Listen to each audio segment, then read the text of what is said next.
Hey everyone, welcome back to the channel. I'm Josh. Today we're going to be reviewing It's a Wonderful Knife. This is a new horror comedy that kind of follows suit in the new trend of taking a classic original movie and turning it into a self-aware slasher whodunit. I think there are about 3 other movies that you could sort of cram into this subgenre that are big right now. The first being Happy Death Day, which sort of pioneered this genre. Then came Freaky, which this I believe actually shares a screenwriter with. And lastly, Totally Killer, which came out earlier this year. I didn't enjoy that one too much. Happy Death Day and Freaky were both pretty funny and entertaining, but now it's starting to feel like directors are simply taking these cool concepts and inserting these stock scripts into them. It takes more than just having a cool concept to have a good film. You gotta have clever screenwriting. Full disclosure, I have not seen It's a Wonderful Life. I absolutely intend to, maybe before Christmas at some point this year, but I'm well aware of what the general concept of that film is, and this follows suit very closely, just with the slasher stuff added in. We follow this girl, Winnie, who is played by Jane Widdop, who I actually know from Yellow Jackets. Didn't know who she was, though, until looking through the cast afterwards. She lives in this town, and every couple of weeks, this slasher character who dresses up in all white as an angel attacks and kills a bunch of people. She actually manages to take out this guy, but after a falling out with her parents and a few other various things that happen, she winds up wishing that she was never born, and her wish is granted. She wakes up in this alternate reality in which she was never born, so the killer is still alive and in the future is now killing more people. It's strange and honestly doesn't make much sense, but I appreciate that it's at least original. I don't mind these films in concept, but this trend is getting really tiring because of 2 main things. First of all, annoying characters, and second of all, these predictable ass stories that have no creativity. Again, it's like somebody in the studio room sat down and came up with the idea and then just decided to hire dollar store CW show writers to hash out the details, and that doesn't work. And really, if you take out the slasher element of this movie, it feels like a Hallmark film. That's how cheesy and unbearable the dialogue is. It's really cringy and unrealistic, which again is fine during the scenes that are trying to be funny and not taking themselves seriously.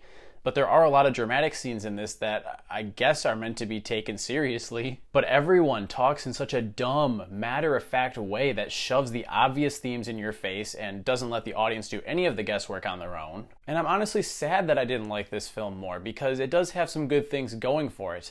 I like the killer's costume. The all-white stuff looks pretty good, especially in a snowy environment. A couple of the kills were pretty good, and there is one sequence accompanied by a classic Christmas song that I thought was very well executed. Jane Widdop and Jess McLeod, who are essentially our 2 leads, they're semi-likable actresses. It's just that the writing totally lets them down. Justin Long is also in this. He plays this cheesy, corrupt mayor whose only characterization is being cheesy and corrupt. There are points in this where it goes off on this weird tangent about him essentially hiring some of the wealthier families in this town into his cult-like empire. And that whole element of the story goes totally off the rails in the 3rd act, especially when it comes to the mayor character himself. I really like Justin Long, but quite frankly, I can't tell if I liked him in this because he plays such a caricature, and that sounds good in theory because this is a very silly, self-aware parody, but I think it was too much, from his appearance to the annoying voice that he does throughout the whole film. And ultimately, there's not even that much slashing in this for it being really a slasher film. A majority of the runtime is taken up with character interactions that are just painful to listen to. It has 0 subtlety, 0 creativity for the most part, and a fairly cheap production design. It feels unfair to criticize the production design, I know, because let's be real, this is a low-budget film, and not every film has to have what a Marvel film is given to build something that's creative, and there needed to be more effort put into the screenplay. Otherwise, there's not much to really talk about in that aspect of the film, and so what I have left to criticize is the production design, which is shoddy at best. I know I'm beating a dead horse, but again, really cool concept, just poorly executed. It's not even as self-aware and fun as the trailer leads you to believe, or as you would think when you just hear the concept on paper. There's a character in this played by Katharine Isabelle, who is another actress that is totally wasted in this, and the character's name is Gail Prescott.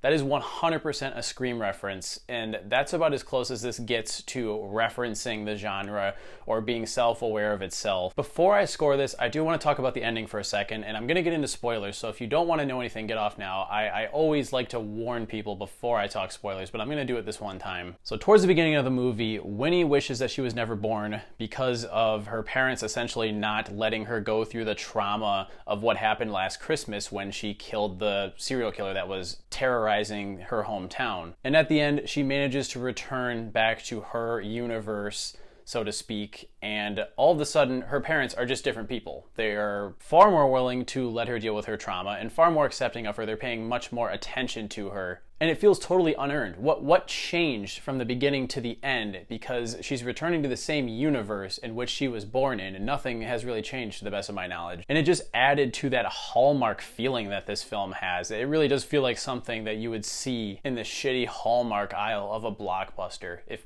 Blockbuster even exists anymore. It's sad that we're kind of seeing physical media come to an end, but that has nothing to do with this. End of the day, I saw this with a friend. I think I would have probably hated this if not, because when you see a bad movie with a friend, you can at least laugh at it together and have a conversation point afterwards. But of the 4 films that I've seen that take a great film classic and shove it into this self-aware slasher formula, I think this is the worst of them. I'm going to give It's a Wonderful Knife 2 out of 5 stars. I don't recommend checking this out unless you're really bored and just want some horror festivities. I suppose it has a couple of cool sequences, like I said. Some of the actors showed potential. At least this weekend we have Eli Roth's Thanksgiving to look forward to, because I'm sure if anyone's going to deliver a strong holiday-themed horror movie, it's going to be him, right? That was sarcasm, by the way. As always, be sure to comment down below if you did see this. What did you think of it? Hit that like button and subscribe if you want to see more content like this, and I'll catch you guys in the next one. See you later.